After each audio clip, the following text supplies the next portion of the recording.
ప్రేక్షకులకు శుభోదయం. City morning news కు స్వాగతం. బులెటిన్ లో ముందుగా హెడ్లైన్స్. ఈ రోజు వ్యవసాయ విశ్వవిద్యాలయ నిర్మాణానికి శంకుస్థాపన.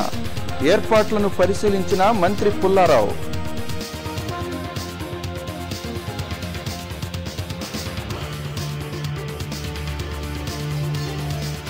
నగరంలో డయాబెటిక్ వాక్, ప్రతి ఒక్కరూ వ్యాయామం చేయాలన్న వైద్యులు.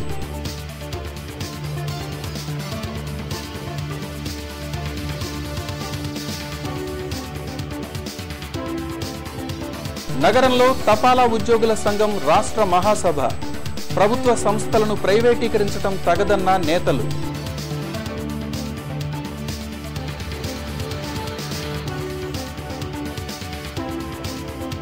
సేంద్రియ పంటల వల్ల అధిక లాభాలు, రైతులకు అవగాహన కల్పించాలన్న మంత్రి పుల్లారావు.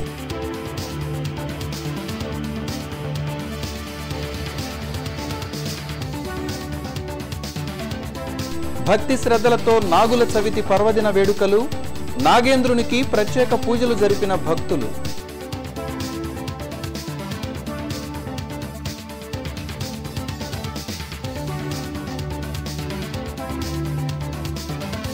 కొనసాగుతున్న గ్రంథాలయ వారోత్సవాలు. పుస్తక ప్రదర్శనను ప్రారంభించిన నేతలు.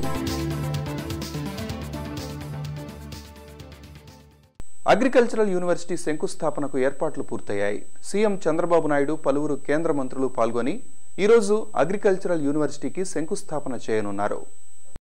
రాష్ట్ర స్థాయి వ్యవసాయ విశ్వవిద్యాలయం ఏర్పాటుకు సోమవారం శంకుస్థాపన జరగనుంది. కేంద్ర వ్యవసాయ శాఖ మంత్రి రాధా మోహన్ సింగ్, ముఖ్యమంత్రి నారా చంద్రబాబు నాయుడు ముఖ్య అతిథులుగా పాల్గొని భూమి పూజ చేస్తారు. ఈ కార్యక్రమానికి పలువురు కేంద్ర రాష్ట్ర మంత్రులు, శాస్త్రవేత్తలు, రైతులు పెద్ద సంఖ్యలో హాజరు కానున్నారు. ఇందుకోసం లాంఫామ్లో ఏర్పాట్లు పూర్తయ్యాయి. అగ్రికల్చరల్ యూనివర్సిటీ శంకుస్థాపన ఏర్పాట్లను మంత్రి ప్రత్తిపాటి పుల్లారావు, కలెక్టర్ కాంతిలాల్ దండే పరిశీలించారు. దాదాపుగా 70 కోట్ల వ్యయంతో అగ్రికల్చరల్ యూనివర్సిటీని ఏర్పాటు చేస్తున్నట్లు మంత్రి, కలెక్టర్ తెలిపారు. సోమవారం జరిగే శంకుస్థాపన కార్యక్రమానికి అన్ని ఏర్పాట్లు పూర్తి చేసినట్లు వారు తెలిపారు. కేంద్ర వ్యవసాయ శాఖ మంత్రులు రాధామోహన్ సింగ్ గారు, గౌరవ ముఖ్యమంత్రి నారా చంద్రబాబు నాయుడు గారు, కేంద్ర మంత్రులు అశోక్ గజపతిరాజు గారు, వెంకయ్యనాయుడు గారు, నిర్మలా సీతారామన్ గారు, సుజనా చౌదరి గారు, రాష్ట్ర మంత్రులు, స్పీకర్ గారు, శాసనసభ్యులు, పార్లమెంటు సభ్యులు, శాసన మండలి సభ్యులు అందరూ కూడా పాల్గొనబోతూ ఉన్నారు. ఇది రైతులకు మేలు చేసేటువంటి విధంగా, రైతులకి ఇది నూతన శాస్త్రీయ వ్యవసాయ పద్ధతులు కానీ, పరిశోధనలు కానీ రైతాంగానికి మేలు చేకూర్చేటువంటి విధంగా ఈ యొక్క అగ్రికల్చరల్ యూనివర్సిటీ ఉండబోతూ ఉంది. ఇది ఇప్పటికి 75 కోట్లు ఈ సంవత్సరం కేటాయించారు. గత సంవత్సరం 50 కేటాయిస్తే ఇక్కడ ప్రారంభం కాలేదు కాబట్టి 10 కోట్లు మాత్రమే రిలీజ్ చేశారు. ఈ బడ్జెట్ మొత్తం కూడా ఎంత అవుతుంది ఏంటి అనేటువంటిది కూడా డిజైన్ కూడా తయారు చేశాం, ఆర్కిటెక్చర్ని ఫైనల్ చేసి. కనుక దీనికి అయ్యేటువంటి ఖర్చు మొత్తం కూడా కేంద్ర ప్రభుత్వమే ఇవ్వాలని స్టేట్ అగ్రికల్చరల్ యూనివర్సిటీకి అంతర్జాతీయ స్థాయిలో ఉండేటువంటి విధంగా ముఖ్యమంత్రి గారు ఆదేశించారు. అన్ని అరేంజ్మెంట్స్ అంటే 2 హెలిప్యాడ్స్ మేము సిద్ధం చేస్తున్నాం. అంటే గౌరవ ముఖ్యమంత్రి వర్యులు, అలాగే కేంద్ర వ్యవసాయ శాఖ మంత్రులు వీరు, అలాగే ఇతర మంత్రి వర్యులు అందరూ కూడా వచ్చే అవకాశం ఉంది కాబట్టి 2 హెలిప్యాడ్స్ మేము ఏర్పాటు చేసాం. అలాగే 20,000 మంది ప్రజల కొరకు పబ్లిక్ మీటింగ్ వెన్యూని కూడా తయారు చేసాం. సౌండ్ సిస్టమ్, ఎల్ఈడి స్క్రీన్స్, అలాగే రెయిన్ ప్రూఫ్ షామియానా ఇవన్నీ కూడా చేయడం జరిగింది. సో అలాగే వచ్చిన రైతులందరికీ కూడా మంచినీటి సౌకర్యం, అలాగే కొంచెం వారికి అల్పాహారం కానీ, అలాగే ఇతర సదుపాయాలు, పార్కింగ్ లాట్స్ ప్రిపేర్ చేయడం జరిగింది. మెడికల్ ఫెసిలిటీస్ని, ఫస్ట్ ఎయిడ్ సెంటర్స్ని ఏర్పాటు చేస్తున్నాం. అలాగే కామన్ ఫెసిలిటీ సెంటర్స్గా temporary toilets, public address system, drinking water facility, వీటన్నిటితో కూడిన కామన్ ఫెసిలిటీ సెంటర్స్ని పార్కింగ్ లాట్స్లో మేము ఏర్పాటు చేస్తాం. వరల్డ్ డయాబెటిక్ దినోత్సవం గుంటూరులో ఘనంగా జరిగింది. ఈ సందర్భంగా నగరంలో డయాబెటిక్ వాక్ నిర్వహించారు. ప్రతి ఒక్కరూ నడకను అలవాటు చేసుకోవడం ద్వారా షుగర్ వ్యాధికి దూరంగా ఉండవచ్చని ప్రముఖ వైద్యులు తెలిపారు. వరల్డ్ డయాబెటిక్ దినోత్సవాన్ని నగరంలో ఘనంగా నిర్వహించారు. ఈ సందర్భంగా పలువురు వైద్యులు, స్వచ్ఛంద సంస్థల డయాబెటిక్ వాక్ చేపట్టారు. దేశంలో 13% మందికి షుగర్ వ్యాధి ఉందని డాక్టర్ రామ్ కుమార్ తెలిపారు. షుగర్ వ్యాధి ఉన్నవారు, వ్యాధి రాకుండా ఉండాలనుకునేవారు తప్పనిసరిగా నడక, వ్యాయామం అలవాటు చేసుకోవాలని ఆయన సూచించారు. డయాబెటీస్ నివారించడం ఒకటి మొదటిది. నివారించి తర్వాత ఒకవేళ ఆల్రెడీ షుగర్ ఉన్నా కూడా కూడా మనం కనుక రెగ్యులర్గా వాక్ చేస్తే షుగర్ని కంట్రోల్ చేసుకోవచ్చు. ఈ షుగర్ వ్యాధి నివారణలో ఈ వాక్ అనేది చాలా ప్రాముఖ్యత వహిస్తుంది. ఎందుకంటే మనకి భారతదేశంలో 13% మందికి షుగర్ వచ్చిందని చెప్పి తాజా అంచనాల్లో చెప్తున్నారు. కాబట్టి ఈ షుగర్ని నివారించాలంటే మనం అందరం వాక్ చేసి మన దేశాన్ని డయాబెటీస్ క్యాపిటల్గా మార్చకుండా ఆరోగ్యకరమైన క్యాపిటల్గా మార్చాలని ఈ వాక్ చేశాము. మీ అందరికీ తెలుసు, ఈ షుగరు ఒకసారి వస్తే చాలా జాగ్రత్తగా ఉండాలి. షుగర్ కంట్రోల్ కావాలన్నా కూడా మనం వాకింగ్ చేయాలి. కాబట్టి ఈ వాకింగ్ అనేది షుగర్ నివారణకి కంట్రోల్కి పనికొస్తుంది. కాబట్టి ఈ వాక్ చేస్తున్నాము. నాగుల చవితి పర్వదిన వేడుకలు గుంటూరులో వైభవంగా జరిగాయి. భక్తులు విశేషంగా పాల్గొని నాగేంద్రునికి ప్రత్యేక పూజలు నిర్వహించారు. నాగుల చవితి పర్వదిన వేడుకలు నగరంలో కన్నుల పండుగగా సాగాయి. నాగుల చవితి పండుగను పురస్కరించుకొని పుట్టల వద్ద భక్తులు బారులు తీరారు. వీధి వీధిన నాగేంద్రుని ప్రత్యేక పూజలు జరిపారు. మహిళలు తెల్లవారుజాము నుండి ఆలయాలకు చేరుకొని భక్తు శ్రద్ధలతో పూజలు నిర్వహించారు. కొత్తపేట, బ్రాడీపేట, అరండల్పేట ఆలయాలు భక్తులతో కలకల్లాడాయి. భక్తులు పెద్ద సంఖ్యలో హాజరై నాగేంద్రునికి పాలు, గుడ్లు, పూలు, పండ్లు సమర్పించి ప్రత్యేక హారతులు పట్టారు.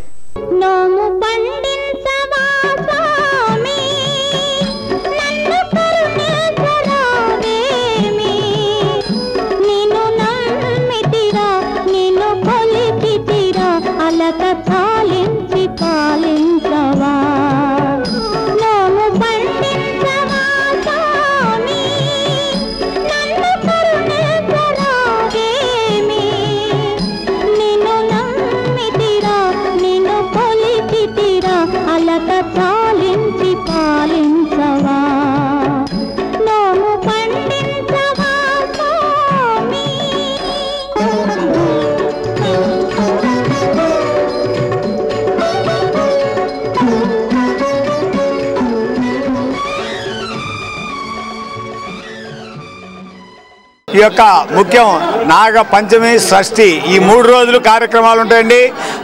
అందరూ దర్శనానికి వచ్చి తీర్థ ప్రసాదాలు తీసుకోవాలని కోరుతున్నామండి.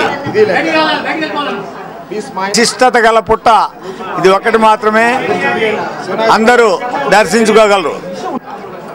ఈ యొక్క నాగుల చవితి సందర్భంగా ఈరోజు తెల్లవారుజామున 3:30 నుంచి బిగించేసామండి. దాదాపుగా ఇప్పటి వరకు వచ్చిన వారు 5,000 మంది వరకు వచ్చున్నారు. Lions club of Melvin Jones Guntur ఆధ్వర్యాన మెగా సేవా కార్యక్రమాలు నిర్వహించారు. సినీ హీరో సుమన్ చేతుల మీదుగా ఈ కార్యక్రమాలు జరిగాయి. సమాజానికి lions club of Guntur Melvin Jones అందిస్తున్న సేవలు ఆదర్శప్రాయమని సినీ హీరో సుమన్ అన్నారు. మెల్విన్ జోన్స్ అధ్యక్షులు గూడూరు చంద్రశేఖర్ ఆధ్వర్యాన అమరావతి రోడ్లోని బండ్లమూడి గార్డెన్స్లో 72 మెగా సేవా కార్యక్రమాలు జరిగాయి. వివిధ విద్యా సంస్థలకు చెందిన పేద విద్యార్థులకు స్కాలర్షిప్లు అందించారు. అలాగే అంధులు, వికలాంగులకు సైకిళ్లు తదితర పరికరాలు అందించారు. ప్రఖ్యాత గుండె ఊపిరితిత్తుల వైద్యులు డాక్టర్ మారుతి ప్రసాద్ తదితరులను క్లబ్ సేవా కార్యక్రమాలకు సహకరించిన సభ్యులను సత్కరించారు. ఈ సందర్భంగా సుమన్ మాట్లాడుతూ తన ఉన్నతికి మాతృమూర్తే కారణమన్నారు. ఆమె అందించిన స్ఫూర్తితో సేవా కార్యక్రమాలకు ఆద్యుడనయ్యానని హీరో సుమన్ వివరించారు. రామదాసు, శ్రీ సత్యనారాయణ స్వామి ఇలాంటి సినిమాలన్నీ చేసి ప్రతి ఒక్కరి మనసులో సెపరేట్గా ఒక స్థానం నేను సంపాదించుకున్నాను. సో ఇవన్నీ నేను చేయగలిగానంటే ముందు నాకు జన్మ ఇచ్చిన తల్లికి, నా తండ్రికి ముందు నేను నమస్కారం చెప్తున్నాను. ఎందుకంటే నా తల్లి వచ్చి ఒక కాలేజ్ ప్రభుత్వ ప్రాంతీయ గ్రంథాలయంలో పుస్తక ప్రదర్శన నిర్వహించారు. అలాగే పాఠకులకు వక్తృత్వ పోటీలు జరిపారు. ప్రభుత్వ ప్రాంతీయ గ్రంథాలయంలో ఏర్పాటు చేసిన పుస్తక ప్రదర్శనను పాఠకులంతా సద్వినియోగం చేసుకోవాలని ఏపీ ఎన్జీఓ నగర నేత నాగరాజు కోరారు. జాతీయ గ్రంథాలయ వారోత్సవాల్లో భాగంగా ప్రభుత్వ ప్రాంతీయ గ్రంథాలయంలో ఏర్పాటు చేసిన ప్రదర్శనను గ్రంథాలయ అధికారి చంద్రశేఖరరావు, ఉపాధికారి మూర్తి, పర్యవేక్షకులు బాజీ, నాగేశ్వరరావులతో కలిసి ప్రారంభించారు. అలాగే విద్యార్థులకు వక్తృత్వ పోటీలు ప్రారంభించారు. ఈ సందర్భంగా నాగరాజు మాట్లాడుతూ ప్రాంతీయ గ్రంథాలయంలో మౌలిక సౌకర్యాలను కల్పించి పాఠకులు సద్వినియోగం చేసుకునేలా చర్యలు తీసుకోవాలని ఆకాంక్షించారు. అలాగే ఇక్కడ మంచి వాతావరణం ఉన్నది. అనేక రకాలైన పుస్తకాలు ఉన్నాయి. చరిత్ర తెలుసుకోవాలంటే పురాతన కాలం నాటి పుస్తకాలు, గురజాడ రచనలు, ఇంకా చాలా రచనలు ఉన్నాయి. ఆ రచనలన్నీ మన ఆనాటి చరిత్రని తెలియజేస్తూ పిల్లలకు కానీ పెద్దలకు కానీ ఎవరికైనా ఆనాటి చరిత్ర ఎలా ఉంది, ఇప్పుడు మనం ఎలా మసులుకోవాలి అనేది కూడా తెలుస్తుంది. ఈ గ్రంథాలయం అనేది చాలా ఉపయోగకరమైనది. దాన్ని కనుక మనం అభివృద్ధి చేస్తే, ప్రభుత్వ పరంగా అభివృద్ధి చేసి అందరికి అందుబాటులో ఉంటుంది అనేది కూడా తెలియజేస్తూ ఈ అవకాశం ఇచ్చినందుకు గ్రంథాలయ వారోత్సవానికి నన్ను పిలిచి ఈ ప్రారంభోత్సవం చేయడానికి పిలిచిన నిర్వాహకులకు ఇంకోసారి ధన్యవాదాలు తెలుసు. పెట్రోల్, డీజిల్ ధరలు స్వల్పంగా పెరిగాయి. లీటర్ పెట్రోల్పై 36 పైసలు, డీజిల్పై 87 పైసలు పెరిగాయి.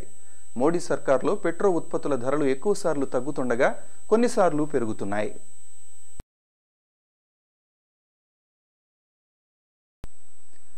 మరికొన్ని వార్తల్లోకి వెళ్లే ముందు ఇప్పుడొక బ్రేక్.